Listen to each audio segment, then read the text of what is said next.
Ya, pada malam hari ini kita akan teruskan dengan pembahasan kita Mazmur pasal yang ke-11, ayat yang pertama sampai ayat yang ke-7. Ya. Di dalam Mazmur pasal yang ke-11, ayat yang pertama sampai ayat yang ke-7, di sini firman Tuhan berbunyi, untuk pemimpin biduan dari Daud, pada Tuhan aku berlindung. Bagaimana kamu berani berkata kepadaku, terbanglah ke gunung seperti burung, sebab lihat orang fasik melentur busurnya.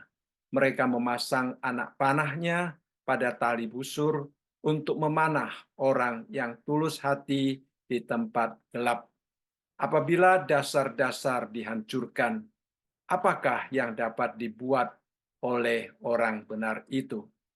Tuhan ada di dalam bait-Nya yang kudus. Tuhan taktanya di sorga.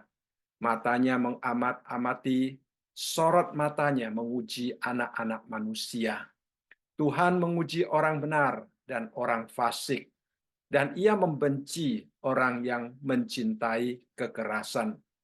Ia menghujani orang-orang fasik dengan arang berapi dan belerang. Angin yang menghanguskan, itulah isi piala mereka. Sebab Tuhan adalah adil dan Ia mengasihi keadilan. Orang yang tulus akan memandang wajah-Nya. Ya, kita bersyukur sekali ya melalui apa yang kita bacakan pada hari ini, kita melihat Raja Daud di dalam menghadapi berbagai macam tantangan hidup ini, di dalam perjuangan-perjuangan hidupnya, dia tetap hidup berserah dan hidup berharap di hadapan Tuhan. Ya, kita melihat banyak penafsir mengatakan bahwa Daud menulis ayat-ayat ini pada waktu dia sedang merasakan kebencian dan rasa iri hati daripada Saul. Ya, Saul berulang kali melemparkan lembingnya ke arahnya. Ya, dan Saul juga berusaha untuk membunuh dia, sehingga seolah-olah ada satu godaan di dalam hatinya untuk mencurigai akan panggilan Allah, untuk penobatan Allah. Ya. Allah telah menobat dia untuk menjadi raja, tetapi hidupnya selalu dikejar-kejar oleh kejahatan daripada Saul. Saul berulang kali mau membunuh dia, sehingga ada godaan di dalam hatinya untuk bertanya, apakah benar Tuhan itu ada, Tuhan itu adil, Tuhan itu menolong dia, gitu. Jadi di dalam sini kita melihat bahwa Raja Daud dia sungguh-sungguh datang ke hadapan Tuhan dan menolong kita untuk melihat bahwa Tuhan adalah tempat perlindungan kita di dalam segala situasi dan keadaan. Seorang mengatakan demikian, di dalam kehidupan baik pribadi maupun secara kolektif sebagai gereja, kadang-kadang kita juga menghadapi tantangan, kesulitan, bahkan serangan-serangan daripada dunia ini. Dan kalau kita sedang menghadapi hal-hal yang demikian, Mazmur ini merupakan Mazmur yang paling cocok untuk kita renungkan. Ya, kita pikirkan dan itu akan memberikan penghiburan di dalam hati kita. Jadi di dalam ayat yang pertama sampai ayat yang ketiga, di sini kita melihat Daud dia menjelaskan tentang pencobaan-pencobaan yang dia dengar untuk melarikan diri, ya, untuk menyembunyikan diri. Tetapi dia juga menunjukkan tentang keteguhan hatinya. Di dalam ayat yang keempat sampai ayat yang ketujuh kita melihat dia memberikan jawaban yang tegas tentang bagaimana imannya. Ya. Dia tetap yakin kepada Tuhan dan dia tetap berharap kepada Tuhan. Nah, ini adalah satu contoh teladan yang sangat baik bagi kita. Ya, di dalam situasi apapun juga, kita tetap berfokus kepada Tuhan. Ya, jangan sekali-kali kita kehilangan iman dan pengharapan kita di dalam Tuhan. Ya. Nah, kita melihat ayat yang pertama di sini dikatakan untuk pemimpin biduan dari Daud. Ya, kita tahu ini adalah suatu pujian, pujian yang disampaikan kepada pemimpin-pemimpin pujian. Ya, mereka yang pakai lagu ini untuk dinyanyikan di dalam rumah Tuhan. Daud yang menuliskan puji-pujian ini. Dan kita melihat di sini bagian pertama keputusan Daud yang teguh untuk menjadikan Allah sebagai satu-satunya sandarannya, satu-satunya tempat perlindungannya. Dia katakan di dalam ayat yang pertama, pada Tuhan aku berlindung. Jadi kita melihat ini adalah satu hal yang perlu kita putuskan di dalam situasi apapun juga. Ya. Kalimat ini pendek, tetapi kalimat ini merupakan dasar daripada segala sesuatu. Kalau kita tetap memiliki iman yang teguh dan berkata bahwa pada Tuhan aku berlindung. Nah, ini merupakan satu dasar yang sangat kokoh bagi kita sebagai orang percaya untuk mendapatkan kehadiran, pertolongan, dan perlindungan daripada Tuhan kita. Nah, seringkali iblis ingin menggoyahkan akan hal yang demikian. Ya. Iblis ingin membuat kita curiga terhadap Allah.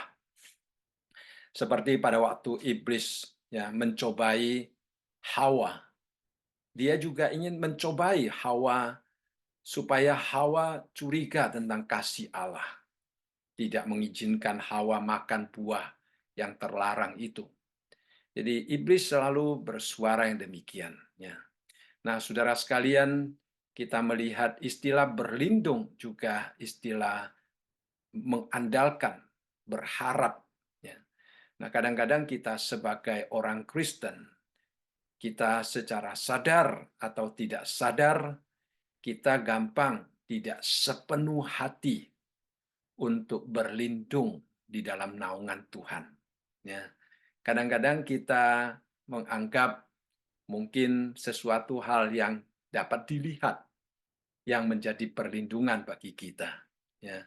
Seorang penafsir mengatakan banyak orang Kristen berlindung di bawah kekayaannya, berlindung di bawah kejayaannya, ya, berlindung di bawah kedudukannya, otoritasnya, dan tidak sepenuhnya berlindung kepada Allah. Saya percaya kita bisa mengerti perbedaan kalau kita tidak 100% berlindung kepada Allah. Maka kalau ada goncangan-goncangan dari apa yang kita miliki yang menjadi tempat perlindungan kita, maka seringkali kita akan goyah. Tetapi kalau kita sepenuh hati berlindung kepada Allah, maka walaupun dunia ini bergejolak bagaimanapun juga, kita tidak akan goyah. Karena tempat perlindungan kita adalah Tuhan. Jadi ini adalah satu teladan yang sangat indah daripada pemazmur, yaitu Daud, untuk selalu mempercayakan diri kepada Tuhan. Ya, itu adalah sesuatu hal yang sangat indah. Dan kemudian kita melihat Daud di dalam kalimat selanjutnya. Dia berkata, "Bagaimana kamu berani berkata kepadaku, terbanglah ke gunung seperti burung." Jadi, bagaimana kamu berani berkata kepadaku, katanya. Ya, jadi ini sepertinya mengusulkan kepada Daud untuk melarikan diri daripada perlindungan Tuhan, untuk mencari perlindungan yang lain. Nah, itulah kebiasaan manusia. Ya. Pada waktu suasana-suasana kelihatannya sudah mulai tidak menentu, kita gampang mulai memikirkan jalan keluar. Dan itu juga yang Daud dengar. Nah, suara ini datang dari siapa, saudara sekalian? yang menyuruh Daud untuk terbang ke gunung seperti burung. Ya, jadi masalah datang kepada Daud. Pada waktu masalah datang, Daud berkata, "Aku berlindung kepada Tuhan." Tetapi ada suara yang memberitahukan kepada dia, "Tidak, ya, terbanglah ke gunung seperti burung." Artinya larilah ke tempat yang aman. Jangan tetap berada di situ. Karena dia begitu berbahaya di depan Saul. Nah, mengapa atau siapa yang mengatakan hal yang demikian? Para penafsir mengatakan, ya, ada kemungkinan temannya. Ada dua kemungkinan. Kemungkinan yang pertama adalah teman-temannya. Kemungkinan yang kedua adalah musuh-musuhnya. Nah, ini memang Daud di dalam bagian ini tidak memberitahukan kepada kita siapa sebenarnya yang menyuruh dia untuk terbang ke gunung seperti burung, artinya menyembunyikan diri di atas gunung, di tempat yang aman. Nah, tetapi Daud tidak mau mendengarkan mereka. Nah, penafsir percaya ada dua kemungkinan. Yang pertama adalah temannya. Temannya yang setia kepada dia, temannya yang mempunyai maksud baik terhadap dia, menasihati dia. Karena teman-temannya itu takut kalau Daud sampai kehilangan nyawanya di dalam situasi yang demikian. Maka mereka menasihati Daud supaya melarikan diri saja dari hadapan Saul. Ya. Nah, itu teman-teman yang baik semestinya. Ya. Tetapi ini menurut Daud bukan sesuatu yang dia inginkan. Ya, dia tidak ingin melarikan diri seperti seorang pengecut, seorang yang hidup di dalam pelarian, tetapi dia mau menjadi seorang prajurit, seorang yang gagah berani, seorang yang berani menghadapi segala situasi dengan hati yang tetap berfokus dan bersandar sepenuhnya kepada Tuhan. Jadi ini adalah sesuatu yang Daud inginkan, ya. Nah, mereka ingin agar Daud melarikan diri seperti yang dikatakan di dalam ayat yang kedua, sebab lihat, katanya, orang fasik melentur busurnya, mereka memasang anak panahnya pada tali busur untuk memanah orang yang tulus hati di tempat gelap. Jadi Saul berulang kali ya, dengan caranya, dengan kelicikannya, berusaha untuk membunuh Daud. Itu sama seperti dia melentur busurnya. Ya, dia memasang anak panahnya pada tali busur dan siap untuk memanah Daud dari tempat yang bagaimana, dari tempat yang gelap katanya. Artinya apa? Artinya tempat di mana dia berdiri tidak diketahui oleh Daud dan juga Daud tidak mempunyai kesempatan untuk menghindari. Ya, Daud tidak mempunyai kesempatan untuk melarikan diri karena kita tahu biasanya orang berburu ya berada di tempat yang tersembunyi kemudian menarik anak panah untuk membunuh atau untuk memburu ya binatang-binatang buruan mereka. Nah, demikianlah gambaran daripada orang-orang yang menasihati Daud ya, supaya melarikan diri karena Daud sekarang dalam situasi yang begitu berbahaya ya. Jadi ini adalah alasan daripada orang-orang atau teman-temannya yang menasihati dia untuk melarikan diri. Nah, orang yang kedua yang dimengerti oleh beberapa penafsir adalah musuh-musuhnya. Ya. Musuh-musuh daripada Daud, dia menertawakan Daud dengan berkata, terbanglah ke gunung seperti burung. Nah, ya, jadi kalau temannya, kalau kita menganggap ini sebagai temannya, temannya menasihati dengan maksud yang baik, tetapi kalau seandainya kata-kata ini diucapkan oleh musuh-musuhnya, maka musuh-musuhnya akan mengucapkan dengan sikap yang sangat sinis, ya, untuk menghina Daud, untuk menertawakan Daud. Nah, ya, karena Daud selalu berlindung kepada Tuhan. Sekarang mungkin mereka katakan, di mana Tuhanmu? Ya, larilah daripada Saul, ya, berlindunglah di atas gunung, ya. Seperti di dalam ayat yang ketiga, ya, di situ dikatakan, apabila dasar-dasar dihancurkan, apakah yang dapat dibuat oleh orang benar itu? Jadi seolah-olah, ya, dasar daripada suatu negara ataupun dasar daripada iman Daud, ya, itu kalau sudah dihancurkan, katanya, apa yang dapat dibuat oleh orang benar, katanya. Nah, tetapi Daud di dalam ayat yang pertama tadi tetap berkata, pada Tuhan aku berlindung, ya. Jadi Daud percaya bahwa Tuhan yang tetap bertakhta di antara situasi apapun juga. Seperti juga pernah Daud tuliskan di dalam Mazmur pasal yang ke-75 ayat yang keempat. Dia katakan bumi hancur dan semua penduduknya juga hancur.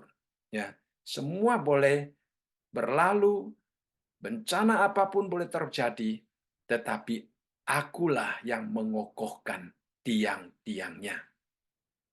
Jadi ini adalah janji Tuhan kepada setiap orang yang hidup bersandar kepada Tuhan. Ya, jadi kita tidak perlu mencoba berusaha untuk mencari jalan sendiri. Kita boleh tetap bersandar kepada Tuhan, ya, karena Tuhan adalah tempat perlindungan kita. Ya, baik orang yang memusuhi Daud, mengolok-olok Daud, ya, seperti yang kita pernah lihat di dalam Mazmur pasal yang keempat, nanti kita akan melihat, ya, Mazmur pasal yang ke-14 ayat yang ke-6, dikatakan kamu dapat mengolok-olok maksud orang yang tertindas, tetapi Tuhan adalah tempat perlindunganku. Jadi Daud, ya, di dalam kehidupannya dia menghadapi orang-orang yang sangat tidak suka terhadap dia, mencari kesempatan untuk berusaha menghancurkan imannya, memisahkan dia daripada perlindungan Tuhan, supaya Daud mencurigai Tuhan. Tetapi Daud dia berkata tidak. Ya, aku akan tetap hidup bersandar dan berlindung kepada Tuhan. Jadi itu adalah sesuatu yang harus kita miliki, ya, di dalam kehidupan kita.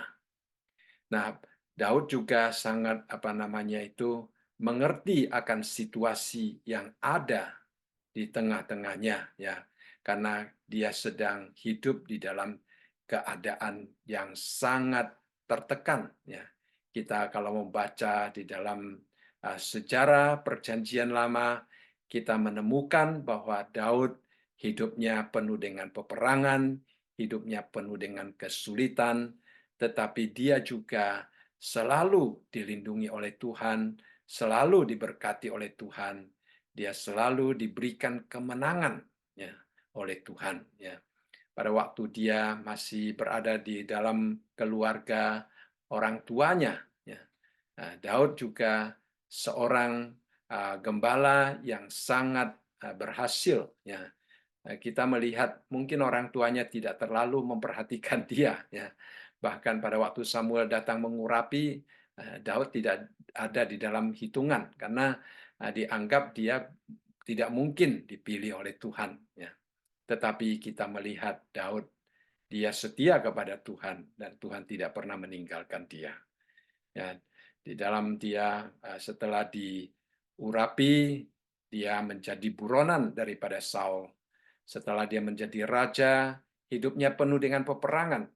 Sehingga walaupun dia mempunyai hati untuk membangun bait Allah, ya, tetapi Alkitab mengatakan bahwa anaknya lah yang akan membangun karena tangannya banyak mengalirkan darah musuh-musuh, ya. Jadi dia tidak disuruh Tuhan untuk membangun bait suci, tetapi anaknya lah yang nantinya akan membangun bait suci yang Tuhan inginkan. Jadi kita melihat di sini Daud dia percaya, ya, walaupun orang-orang boleh menindas dia, bukan hanya menindas dia, bahkan setelah dia ditindas, dia diolok-olok, dia ditertawakan. Nah, itulah kejahatan orang-orang fasik. Ya, di satu sisi dia begitu bersikap tidak ramah terhadap orang yang mereka tidak sukai. Dia berusaha untuk menghancurkan orang yang tidak mereka sukai. Di lain sisi, setelah dia dapat menghancurkan orang yang mereka tidak sukai, mereka bukan bersikap kasihan terhadap mereka, tetapi bersikap menertawakan, mengolok-olok. Ya, itu yang sering kali kita lihat di dalam kehidupan yang nyata. Dan di sini Daud juga berkata, orang-orang sudah ditindas, lalu diolok-olok lagi. Tetapi kalau kita tidak goyah di tengah-tengah situasi-situasi yang demikian, kita akan berkata seperti Daud, Tuhan adalah tempat perlindunganku. Itu yang paling penting. Ya. Jadi kalimat ini sangat sederhana, sangat pendek, tetapi kalimat ini mempunyai unsur yang sangat menentukan tentang kehidupan iman kita, tentang bagaimana kokohnya kita di dalam menghadapi gelombang hidup. Ada orang Kristen dengan teguh dapat menghadapi goncangan apapun juga, tetapi juga ada orang Kristen yang goncang sedikit sudah rapuh, mengeluh, dan meninggalkan Tuhan. Ya. Jadi kalimat ini adalah kalimat yang sangat menentukan. Ya, jadi kita perlu selalu mengkoreksi diri sendiri, selalu mengintrospeksi diri kita sendiri. Bagaimana dengan keteguhan iman saya? Adakah saya sungguh-sungguh 100% menganggap Tuhan sebagai tempat perlindunganku? Ataukah saya berlindung di bawah sesuatu yang lain? Ya, itu hanya kita sendiri yang dapat menjawab. Kemudian kalau kita melihat di dalam ayat yang keempat dan seterusnya, kita melihat bagaimana Daud dia mengucapkan suara-suara yang sangat kuat tentang imannya kepada Tuhan. Di dalam ayat-ayat sebelumnya orang-orang mungkin mengolok-olok dia ataupun mungkin itu adalah temannya yang dengan maksud yang baik menasihati dia supaya terbang ke atas gunung seperti burung, supaya menghindari akan bahaya-bahaya, akan situasi-situasi yang tidak menentu itu. Ya. Tetapi Daud berkata, tidak, Tuhan adalah tempat perlindunganku. Nah, setelah dia berkata demikian, musuh-musuhnya tidak dapat mengecilkan hatinya, musuh-musuhnya tidak dapat menggoyahkan imannya. Nah, bukan hanya demikian, imannya semakin teguh, imannya semakin kuat. Ya. Ada orang mengatakan itu goncangan-goncangan iman kita, tantangan-tantangan hidup kita, itu seperti angin ribut yang menempa sebuah pohon.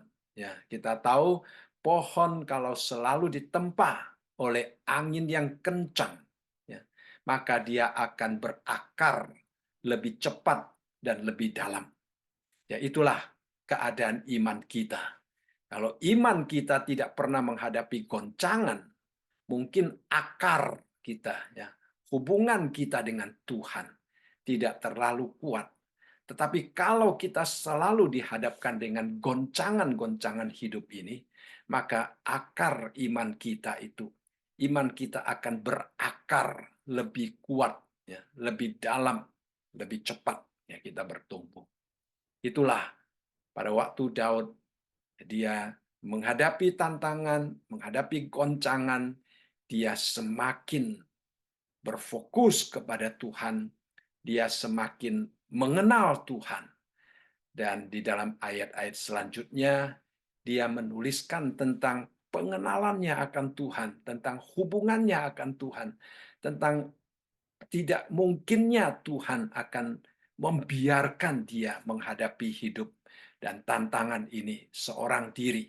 Nah, itu adalah satu hiburan sebenarnya bagi setiap kita yang mau percaya kepada Tuhan. Jadi dia berkata, kepada Tuhan aku berlindung. Lalu selanjutnya di dalam ayat yang keempat, dia berkata, Tuhan ada di dalam bait-Nya yang kudus. Tuhan taktanya di surga. Ya, matanya mengamat-amati, sorot matanya menguji anak-anak manusia. Jadi itu adalah satu hal yang sangat indah. Dia katakan Tuhan itu ada di dalam bait-Nya yang kudus. Ya, bait yang kudus dikatakan berada di surga.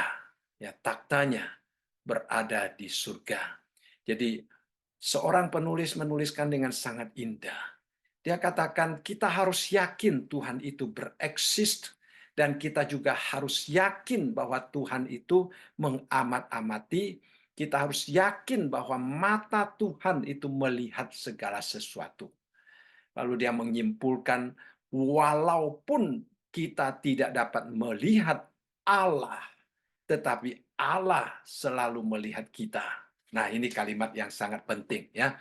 Walaupun kita tidak dapat melihat Allah, kita tidak tahu di mana Dia berada, tetapi Allah akan tetap selalu melihat kita. Nah, inilah yang menjadi dasar bagi kita untuk hidup berlindung kepadanya, dan ini juga yang menjadi dasar untuk kita berdiri teguh ya di tengah-tengah situasi apapun juga. Dan seorang penafsir lain mengatakan bahwa iman Daud yang tetap berlindung kepada Tuhan, yang tidak mendengarkan nasihat untuk terbang ke gunung seperti burung, itu mengagetkan musuh-musuhnya, membuat musuh-musuhnya bingung, ya, kehabisan akal. Bagaimana untuk merobohkan Daud, seorang yang kokoh ini. Nah, saudara, kita tidak tahu ya, di dalam hidup kita mungkin ada orang yang sedang merencanakan sesuatu yang tidak baik terhadap kita. Kita tidak tahu. Tetapi karena iman kita selalu berjalan di dalam Tuhan, akhirnya kita tidak goyah di tengah-tengah rencana-rencana jerat-jerat yang mereka pasang terhadap kita. Dan mungkin mereka akan menjadi sangat bingung dan sangat ingin tahu apa sebenarnya rahasia daripada kehidupan kita yang boleh tetap teguh di tengah situasi apapun juga. Nah, itulah yang seringkali kita lihat di dalam sejarah-sejarah gereja, bahwa banyak orang yang tadinya sangat tidak senang terhadap kekristenan, tetapi karena melihat kesaksian daripada orang-orang yang hidup taat dan berserah kepada Tuhan, yang tetap kokoh di dalam naungan dan perlindungan Tuhan, akhirnya mereka menjadi percaya kepada Tuhan. Ya, mereka menjadi bertanya-tanya, apa rahasianya? Ya. Jadi saudara sekalian, kita juga percaya Tuhan kita, Dia berada di dalam bait-Nya. Ya, Dia berada di dalam bait-Nya yang kudus. Dia melihat kita. Dia mengetahui situasi kita. Bukan hanya demikian, Dia menopang hidup kita. Dia menemani kita. Dia mengetahui kebutuhan kita. Dia mengetahui kesusahan kita. Ya, Dia yang selalu berusaha mengangkat akan penderitaan kita. Ya, kita berharap, kita berserah kepada Dia, maka kita akan mendapatkan pengharapan di dalam Dia. Kemudian yang kedua, kita melihat di sini dikatakan Tuhan taktanya di surga. Ya, Tuhan taktanya di surga, tetapi juga Dia adalah Tuhan yang mengatur dunia ini. Ya, dia tidak tinggal jauh di sana, tetapi dia adalah Allah bukan hanya transcendent, tetapi dia juga adalah Allah yang imanen, Allah yang berada di tengah-tengah kita, Allah yang beserta dengan kita, Immanuel. Jadi taktanya berada di surga, tetapi dia juga berada di tengah-tengah kita. Seperti pada waktu Yesaya mendapatkan penglihatan. Ya, di dalam Yesaya pasal yang ke-6 ayat yang pertama dikatakan, dalam tahun matinya Raja Uzia, aku melihat Tuhan duduk di atas takhta yang tinggi dan menjulang, dan jubahnya memenuhi bait suci. Ini adalah satu penglihatan daripada Yesaya. Dan penglihatan ini mempunyai makna yang sangat penting pada waktu itu. Mengapa? Karena Raja Uzia baru saja meninggal. Raja Uzia baru saja meninggal dunia. Nah, kita tahu Raja Uzia adalah seorang yang begitu baik, memimpin umat Israel dengan baik. Orang yang diandalkan oleh rakyat Israel. Sekarang seorang raja yang memimpin umat Israel, yang diandalkan oleh orang Israel, tiba-tiba meninggal dunia. Nah, mungkin pada waktu itu akan terjadi suatu kebingungan. Tetapi justru di dalam situasi yang demikian, Tuhan menunjukkan dirinya. Dia duduk di atas taktanya yang tinggi dan menjulang. Seperti ayat tadi, ya, Tuhan taktanya di surga. Jadi dia duduk di atas taktanya yang menjulang, yang tinggi dan menjulang. Di sini Tuhan ingin memberitahukan kepada kita bahwa raja manusia itu bersifat sementara. Walaupun manusia begitu mengandalkan seorang raja, tetapi satu hari raja ini akan berlalu. Raja ini akan pergi, tetapi raja yang kekal, Tuhan yang kekal, itu tetap duduk di atas takhtanya. Dia tidak akan membiarkan umat Israel seperti domba yang tidak ada gembala. Seperti rakyat yang tidak ada pemimpin. Tidak. Dia akan tetap menjadi raja orang Israel. Memimpin, memperhatikan, melindungi orang Israel. Jadi penglihatan yang Tuhan berikan kepada Yesaya mempunyai arti yang sangat mendalam untuk memberikan kekuatan, penghiburan kepada Yesaya dan juga kepada umat Israel. Ayub juga berkata demikian, apakah engkau mengetahui hukum-hukum bagi langit atau menetapkan pemerintahannya di atas bumi? Ini adalah pertanyaan Tuhan kepada Ayub. Ya. Tuhan bertanya banyak terhadap Ayub karena Ayub mulai mengeluh, mulai menyalahkan, membenarkan diri, merasa dia tidak sepatutnya untuk menerima semua tantangan yang dia hadapi. Dan Tuhan bertanya, apakah engkau Tuhan? Apakah engkau mengetahui semuanya? Dan setelah Tuhan berkata demikian, di dalam pasal yang selanjutnya, ya 40, kita melihat bagaimana Ayub dia bertobat di hadapan Tuhan. Di dalam Mazmur pasal yang ke-103, ayat yang ke-19, di situ juga mengingatkan kita bahwa Tuhan sudah menegakkan taktanya di sorga dan kerajaannya berkuasa atas segala sesuatu. Jadi kita melihat Daud, dia percaya 100% bahwa Tuhan adalah tempat perlindungannya. Dia percaya walaupun dia tidak dapat melihat takhta Allah. Ya. Dia sendiri yang nantinya akan menjadi raja dan duduk di atas takhta. Tetapi dia juga melihat bahwa di atas dia nanti, di atas takhtanya nanti, ada satu takhta yang bersifat kekal. Kita melihat raja dunia berganti satu dengan yang lain. Ya, satu pergi dan satu datang. tetapi raja yang kekal di surga tidak pernah meninggalkan kita. Jadi dia berkuasa dan bahkan dikatakan di sini berkuasa atas segala sesuatu. Jadi inilah yang menjadi pedoman bagi Daud untuk tetap berkata, Tuhan adalah perlindunganku. Kita tidak akan goyah. Ya, di dalam Daniel pasal yang keempat ayat yang ke-26 di situ juga berkata, yang dikatakan tentang membiarkan tunggul pohon itu berarti kerajaan Tuanku akan kembali, Tuanku pegang segera sesudah Tuanku mengakui bahwa surgalah yang mempunyai kuasa. Jadi umat Israel kehilangan akan kerajaan, tetapi Tuhan menjanjikan kerajaan itu kembali kepada mereka. Yaitu kalau mereka tetap mengakui di atas takhta mereka ada takhta yang lebih tinggi, yaitu kerajaan surga.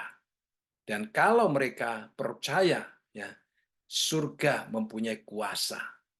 Kita sebagai manusia itu hanya hamba-hamba Allah. Di dalam Roma, Paulus juga mengatakan bahwa pemimpin suatu pemerintahan itu adalah hamba-hamba Allah. Ya. Kita sedang mendoakan untuk pemilihan Presiden Republik Indonesia, pemilihan Presiden Amerika. Ya, kita juga selalu berdoa agar supaya orang yang terpilih nanti adalah presiden-presiden yang sungguh-sungguh sadar bahwa surgalah yang mempunyai kekuasaan. Kalau presiden terpilih nanti adalah orang yang mengakui surgalah yang mempunyai kekuasaan, maka dia akan menjadi hamba Allah yang baik dan setia untuk mengatur akan bangsa dan negara yang Tuhan percayakan kepada mereka. Jadi itulah yang kita doakan terus ya saudara sekalian. Kita bersyukur kepada Tuhan bahwa umat Israel masih mempunyai pengharapan yang demikian. Dan apabila umat Israel sungguh-sungguh bertobat dan kembali kepada Tuhan, seperti yang kita pelajari di dalam kitab Wahyu, kita akan melihat bahwa orang Israel akan kembali bersama dengan Tuhan, meneguhkan kerajaan mereka. Itu adalah satu janji Tuhan yang Tuhan berikan kepada umat Israel. Ya. Dan kemudian yang ketiga di dalam ayat yang keempat ini kita melihat dikatakan matanya mengamat-amati, sorot matanya menguji anak-anak manusia. Jadi Tuhan tidak hanya melihat mereka, tetapi dikatakan Tuhan mengamat-amati. Tuhan menguji. Artinya apa? Artinya mata Tuhan melihat, menembusi apa yang ada di dalam pikiran mereka, apa yang ada di dalam hati mereka, apa yang mereka rencanakan, apa yang mereka pikirkan. Jadi saudara sekalian, Tuhan melihat kita berbeda dengan kita melihat diri kita sendiri. Ya. Kalau kita melihat diri kita sendiri atau kita melihat orang lain, kita mungkin hanya melihat di bagian yang kelihatan. Tetapi Tuhan melihat ke dalam hati kita, sesuatu yang tidak dapat dilihat. Dan Tuhan mengetahui apakah kita mengakui bahwa surgalah yang berkuasa atau tidak. Apakah kita mengakui akan kedaulatan Allah di dalam hidup kita? Apakah kita dengan sepenuh hati berlindung kepada Tuhan atau tidak? Ini sesuatu yang tidak dapat dikelabui. Tuhan tidak seperti manusia. Manusia, kalau seorang berpura-pura terhadap dia, dia tidak akan mengetahuinya. Tetapi Tuhan berbeda. Ya. Tuhan mengetahui segala sesuatu yang ada di dalam diri kita. Sehingga dikatakan matanya mengamat-amati dan sorot matanya menguji anak-anak manusia. Tuhan menguji kita. Tuhan memperhatikan hidup kita. Tuhan mengetahui apa yang ada di dalam pikiran kita. Tujuannya apa, saudara sekalian? Kita melihat di dalam ayat yang kelima. Ayat yang keempat dikatakan, mata Tuhan menguji anak-anak manusia. Tuhan menguji orang benar dan orang fasik. Dan ia membenci orang yang mencintai kekerasan. Tuhan menguji orang benar supaya mendatangkan berkat bagi orang benar itu. Tetapi kalau dia menemukan ada orang yang mencintai kekerasan, saudara, kita melihat di sini cinta yang dibenci oleh Allah, ya. Dikatakan ia membenci orang yang mencintai kekerasan. Jadi Tuhan kita itu adil. Dia tidak akan membiarkan kita, ya, hidup di dalam satu kehidupan yang selalu tertekan. Dia akan menolong kita. Seperti di dalam Ulangan pasal yang ke-8 ayat yang ke-6 dikatakan, dan yang di padang gurun memberi engkau makan mana yang tidak dikenal oleh nenek moyangmu, supaya direndahkannya hatimu dan dicobainya engkau. Mengapa Tuhan mencobai kita? Mengapa Tuhan menguji hati kita? Di dalam ayat ini kalimat terakhir dikatakan, hanya untuk berbuat baik kepadamu akhirnya. Jadi ini adalah tujuan Tuhan menguji kita. Ya. Tujuan iblis mencobai manusia adalah untuk destruktif, menghancurkan manusia. Tetapi tujuan Tuhan menguji kita adalah supaya dia menolong kita untuk melihat akan keadaan kita supaya memperbaiki apa yang tidak baik dan meningkatkan sesuatu yang baik. Jadi tujuan Tuhan adalah untuk mendatangkan kebaikan bagi saudara dan saya. Ini adalah tujuan Allah di dalam menguji kita. Jadi Tuhan kadang-kadang kita melihat ada orang yang menganiaya, menindas orang lain, tapi hidupnya seperti tetap makmur, ya, tetap diberkati. Kadang-kadang kita bisa bingung, ya. Kadang-kadang kita bisa bertanya-tanya kepada Tuhan. Tetapi ayat yang kelima tadi dengan jelas mengatakan, jangan kecewa, jangan putus asa, jangan takut. Mengapa? Karena orang-orang yang fasik ini, orang-orang yang mencintai akan kekerasan ini, dia tidak pernah akan diperkenankan oleh Tuhan.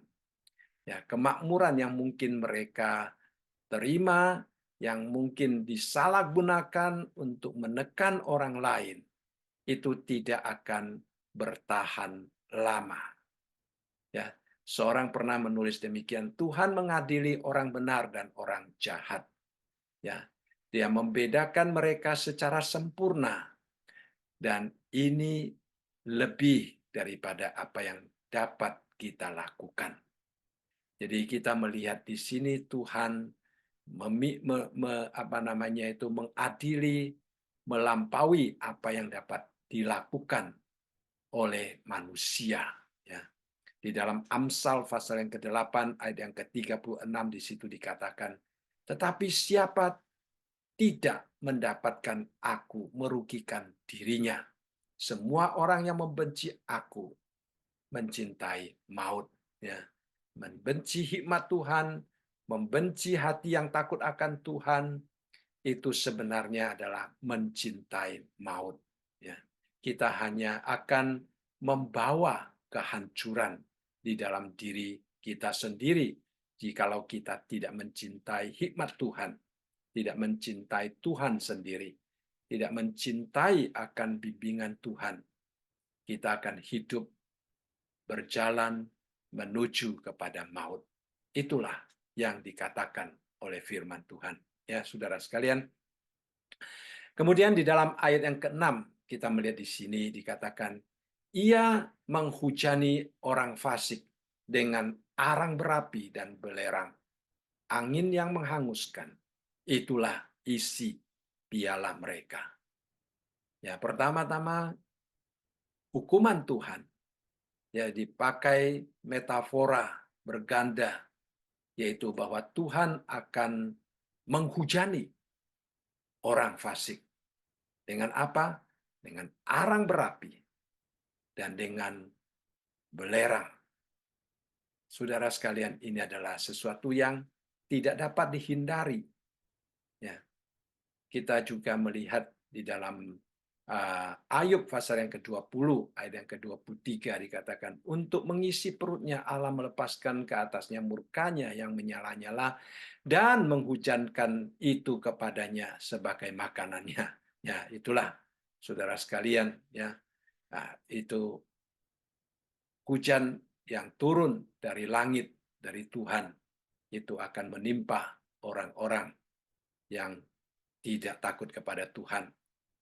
Dan itu dikatakan sebagai makanan mereka. Di dalam Yosua, pada waktu Yosua memimpin umat Israel memasuki tanah Kanaan, seorang raja Yerusalem yang bernama Adoni Sedek. Ya, dia mendengar bagaimana umat Israel mereka begitu diberkati Tuhan mengalahkan musuh. Kemudian kita melihat di sini dikatakan sedang mereka melarikan diri. Dia mencoba untuk melarikan diri karena takut kepada orang Israel. Ya, dikatakan di sini sedang mereka melarikan diri di depan orang Israel dan baru di lereng Bet Horon, maka Tuhan melempari mereka dengan batu-batu besar dari surga. Tuhan yang melempari mereka dengan batu-batu besar dari surga, dari langit, saudara sekalian, sampai ke Azeka, sehingga mereka mati. Yang mati kena hujan batu itu ada lebih banyak dari yang dibunuh oleh orang Israel dengan pedang. Jadi kita melihat Tuhan kita ya di dalam sejarah juga menunjukkan keadilannya. Ya, karena ada orang-orang yang tidak taat kepada Tuhan, mereka akan menghadapi hukuman Tuhan. Yang dikatakan di dalam ayat yang ke-6 ini, ya mereka akan dihujani bukan dengan batu, tetapi dengan arang berapi dan dengan belerang, dengan angin yang menghanguskan. Ya, itu adalah sesuatu yang menghancurkan, ya, membunuh. Tuhan akan menghakimi dengan cara yang demikian. Dan kalimat yang terakhir dikatakan, itulah isi piala mereka. Apa itu piala, saudara sekalian? Piala adalah kemenangan, tanda kehormatan. Ya, kalau di dalam dunia olahraga seorang mendapatkan piala, berarti dia adalah pemenang. Ya, dia mendapatkan kehormatan. Nah, di dalam dunia ini juga, ya, di dalam dunia etik, di dalam dunia apapun juga, saudara sekalian, kita melihat ada orang-orang yang berjuang untuk membangun kebahagiaan mereka di atas penderitaan orang lain. Itulah mungkin mereka anggap itu adalah piala mereka, karena mereka dapat berhasil, ya, mereka dapat membanggakan diri, mereka dapat begitu, ya, seolah-olah tidak ada Tuhan, tidak ada hakim yang dapat menghakimi mereka. Ya, kadang-kadang di jalanan kita melihat orang mau menyetir dengan seenaknya, sepertinya mereka tidak mau taat kepada hukum, seolah hukum itu tidak ada gunanya. Ya. Ada satu masa kami pulang dari gereja sampai di lampu merah, kami melihat ada seorang dengan sengaja dia jalan di depan lampu merah itu. Ya, itu adalah sesuatu yang mereka anggap mereka tidak perlu takut kepada hukum. Tetapi saudara sekalian, mereka menganggap itu adalah piala, kehormatan, kebanggaan mereka. Tetapi satu hari nanti piala itu akan berubah menjadi apa? Menjadi arang berapi dan belerang, menjadi angin yang menghanguskan.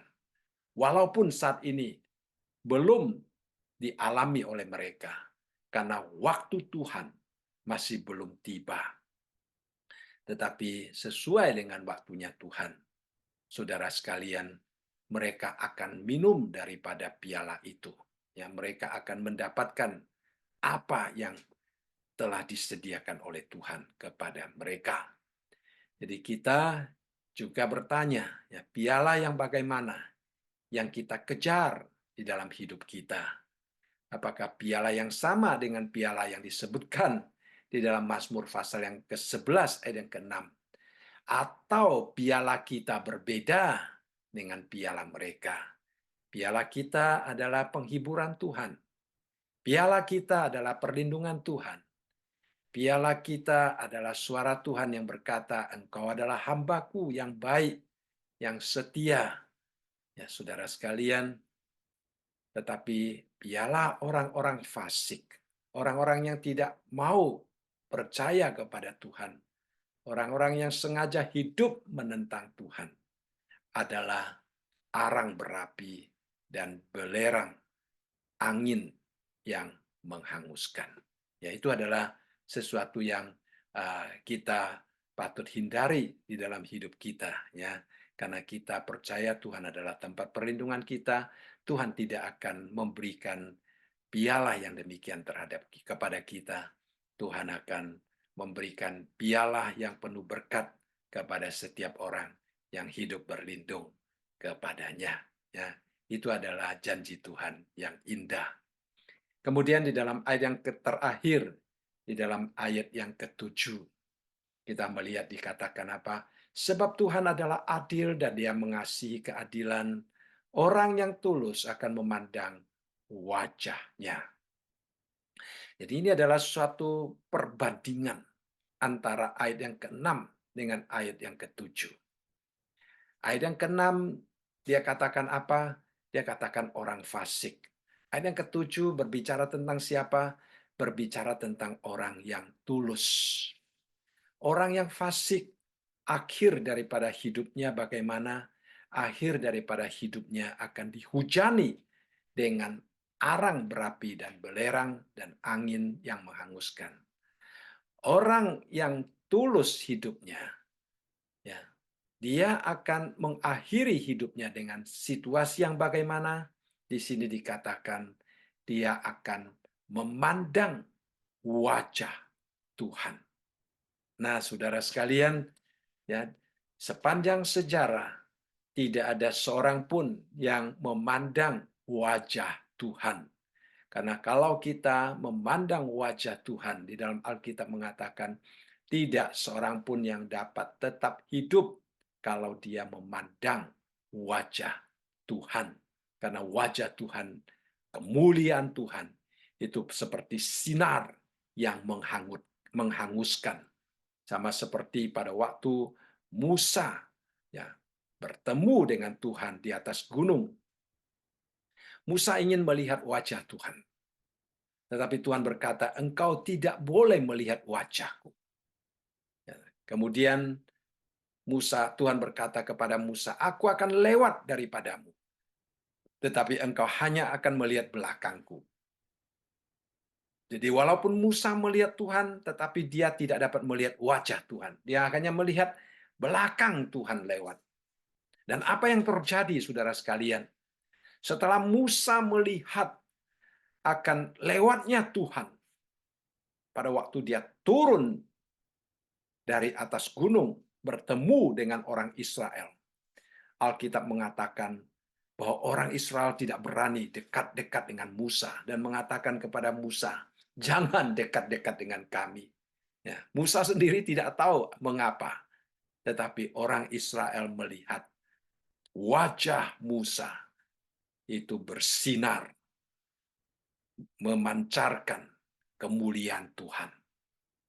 Mereka menjadi takut dan tidak berani mendekati Musa. Jadi Musa tidak melihat wajah Tuhan, hanya melihat belakang Tuhan. Kemuliaan Tuhan sudah begitu luar biasa. Ya. Nah, saudara sekalian, satu hari nanti dikatakan orang yang tulus. Siapakah orang yang tulus itu? Orang yang tulus adalah orang yang hidup takut akan Tuhan. Orang yang tulus adalah orang yang mau bertobat di hadapan Tuhan. Orang yang tulus adalah orang yang mau mengubah hidupnya sesuai dengan ajaran daripada firman Tuhan.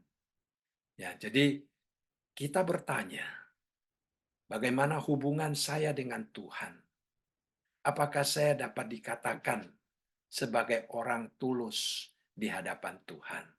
Ya, Tuhan itu adil dikatakan. Tuhan adalah adil. Tuhan mengasihi keadilan. Dia tidak akan memihak kepada siapapun juga. Itu adil. Dalam dunia, kita sulit menemukan keadilan yang sejati, saudara sekalian. Ya. Dalam dunia, begitu banyak orang mempermainkan keadilan. Tetapi Tuhan kita adalah Tuhan yang adil. Kita boleh hidup sepenuhnya, bersandar, berharap kepada Dia, karena Dia adalah Tuhan kita yang adil. Nah, kalau kita mau hidup bersandar kepadanya, kita akan mendapatkan berkat daripada keadilannya. Itulah sebabnya dikatakan Tuhan adalah adil dan Dia mengasihi keadilan. Artinya apa, saudara sekalian? Yang pertama adalah sifatnya.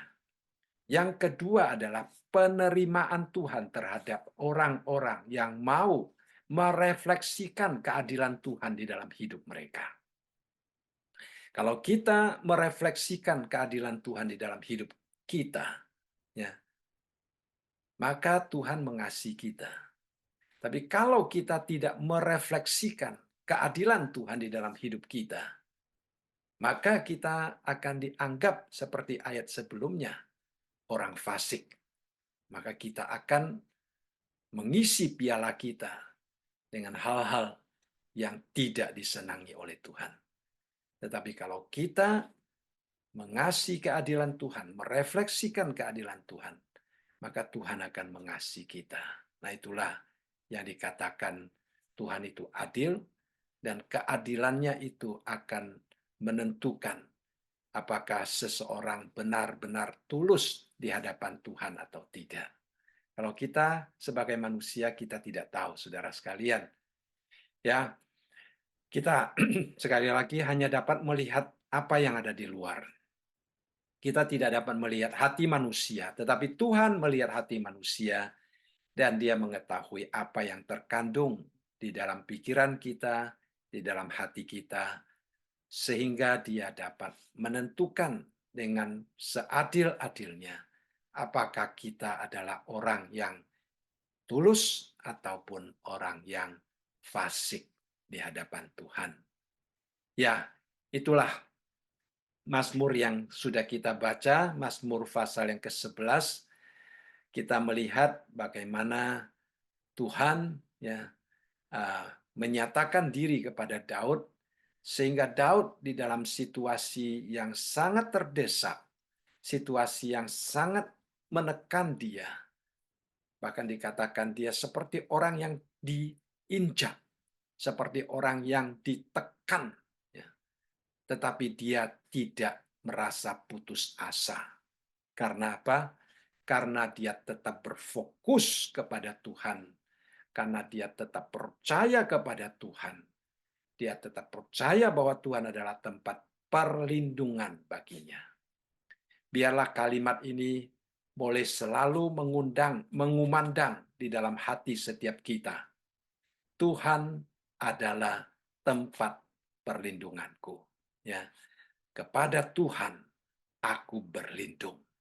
Kalimat ini sangat sederhana, tetapi kalimat ini mempunyai bobot yang akan menopang kita untuk selalu hidup di dalam kemenangan, di tengah-tengah situasi apapun juga. Ya, kiranya Tuhan menolong kita mempunyai iman seperti Daud, ya, selalu hidup berharap di hadapan Tuhan karena Dia adalah tempat perlindungan bagi setiap kita. Baik, saya rasa malam ini kita akan belajar sampai di sini.